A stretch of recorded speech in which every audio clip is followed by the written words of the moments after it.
Hello friends, welcome back to my channel. বর্তমানে SLST 2025 নিয়ে অনেক বড় একটি আপডেট এই মুহূর্তে চলে এসেছে।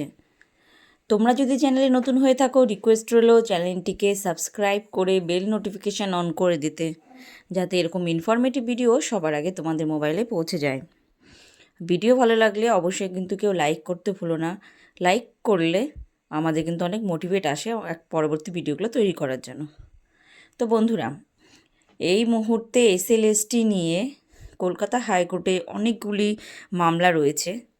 সেই মামলাগুলোর মধ্যে একটি আছে হচ্ছে এক্সপায়ারি প্যানেল নিয়ে মামলা। তো এই মামলার জন্য আগে শোনা যাচ্ছিল যে মোটামুটি 1000 মতো ক্যান্ডিডেট বাদ পড়তে পারে।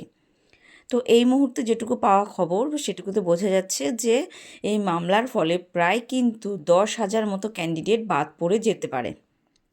তো এরকমই কিন্তু ইঙ্গিত বিভিন্ন রিপোর্ট মাধ্যমে চলে আসছে বা উঠে আসছে। তো যদি 10,000 ক্যান্ডিডেট বাদ পড়ে যায়, তাহলে কিন্তু বিপুল সংখ্যক একটা ভ্যাকান্সি কিন্তু হতে চলেছে। এবং তার সঙ্গে সঙ্গে এইটুকু ইঙ্গিত পাওয়া যাচ্ছে, অবশ্যই কিন্তু প্যানেলটি কিন্তু বাতিল হতে পারে। যেহেতু তোমরা জানো এই নিয়োগ প্রক্রিয়াটা সম্পূর্ণ কিন্তু সুপ্রিম কোর্টের নির্দেশে হচ্ছে। 2016 সালের ক্যান্ডিডেট তাদেরকে চাকরিতে নতুন করে বহাল করার জন্য এই রিক্রুটমেন্টটা। সেখানে কিন্তু এই যে এক্সপায়ারি প্যানেল মামলাটা, এটা কিন্তু একটা বড় ভূমিকা প্লে করছে।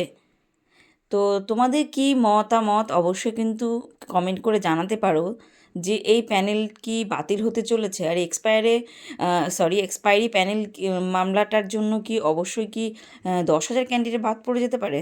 মানে এটা আমি ভিডিও তৈরি করছি ঠিক আছে, বাট আপডেটটা পাওয়ার পর থেকে আমার মনে হচ্ছে যে এটা বিশ্বাসযোগ্য হচ্ছে না। মানে এটা কোনো কালেই মানা যাচ্ছে না, মানে এটা কি হতে পারে। তো তোমরা অবশ্যই কিন্তু তোমাদের মতামত অবশ্যই জানাতে পারো। আর অভিজ্ঞতা 10 নম্বরের যে আপডেট সেটুকুতে এইটা বোঝা যাচ্ছে, হ্যাঁ পজিটিভ বলবো ফ্রেশারদের জন্য, নেগেটিভ বলবো ইন সার্ভিসদের জন্য। তো যেটুকু বোঝা যাচ্ছে যে মামলার 10 নম্বর কিন্তু বাদ পড়তে চলেছে, মানে 10 নম্বর কিন্তু শোনা যাচ্ছে যে দেওয়া যাবে না। তো এক্ষেত্রে কিন্তু দেখো দুটো দিক উঠে আসছে। একটা হচ্ছে যদি 10 নম্বর বাতিল হয়ে যায়, তাহলে কিন্তু ফ্রেশারদের ক্ষেত্রে এটা খুব একটা ভালো দিক, কারণ প্রচুর ফ্রেশাররা অনেক ভালো এক্সাম দিয়ে ভালো মার্কস পেয়েও তারা কিন্তু মেধা তালিকায় জায়গা করে নিতে পারেনি।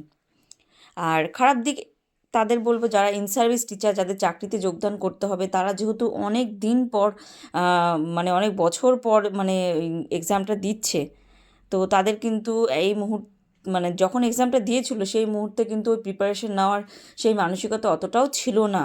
তো সেক্ষেত্রে কিছু ক্যান্ডিডেটের কিন্তু এক্সাম খারাপ হলেও হতে পারে। ঠিক আছে, তারা বিভিন্ন সিচুয়েশনে থেকে পরীক্ষাটা দিয়েছে এই খারাপ পরিস্থিতি থেকেও। তো সেক্ষেত্রে তাদের কাছে কিন্তু 10 নম্বরটা অনেক বেশি ভাইটাল। ঠিক আছে, তো এই দিকটা কিন্তু অবশ্যই কিন্তু উঠে আসছে। তো এই পুরো বিষয়টা নির্ভর করছে আগামী যে শুনানি আছে তার উপর ডিপেন্ড করে। তো আমি আমার পার্সোনাল মতামত এটাই দিব যে আমি বরাবরই ফ্রেশারদের সাপোর্ট করি, আবার ইন সার্ভিসদেরও সাপোর্ট করি। আমি একজন ফ্রেশার ক্যান্ডিডেট, সেক্ষেত্রে কিন্তু আমি ফ্রেশারদেরই সাপোর্ট করব। ঠিক আছে, কারণটা হচ্ছে যেহেতু এত বছর পর একটা রিক্রুটমেন্ট হতে চলেছে, স্বাভাবিক এটা।